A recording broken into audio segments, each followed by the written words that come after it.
猪皮一般都是用来熬猪皮冻，今天这个做法相信大多数人都没有吃过，跟着视频来看一下吧。我这个是整张猪皮切成了小块，用家里面吃肉剩下的猪皮也可以。先冷水下锅焯水，去一下异味。开锅以后撇掉浮沫，加入葱姜白酒去腥，最好用白酒，不要用料酒。小火煮10分钟，捞出。用家里面的火需要煮15分钟，捞出放案板上，把油刮一下，油太多的可以直接剔掉。全部处理好以后晾干，最好是放在通风的地方，也可以把猪皮挂起来晾干。猪皮晾干是这个样子，没有一点水分，干透了做出来效果才好。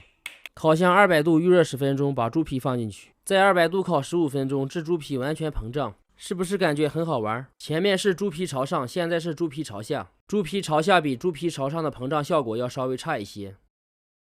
全部烤好以后掰成块或者切成块，往里面撒上一些烧烤料。烧烤料在主页的商品橱窗里面，也可以撒一点盐、孜然粉、辣椒面，这样一款非常好吃的小零食就制作完成。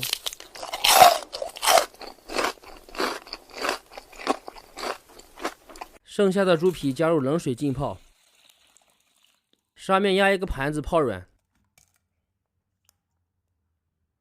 泡好以后切成条，有没有感觉有一点像猪肚？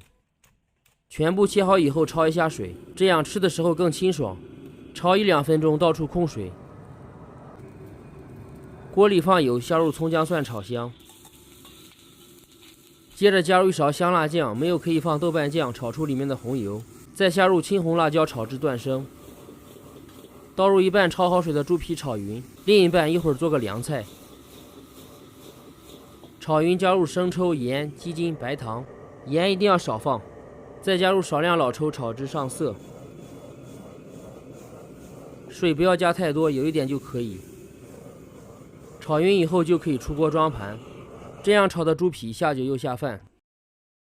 另一半猪皮过一下凉水，挤干水分到盆里，加入黄瓜、炸好的花生米，加入捣好的蒜，这样做出来更有味道。调味加入盐、味精、白糖，加入冬菇一品鲜或者生抽，再放少量陈醋拌匀。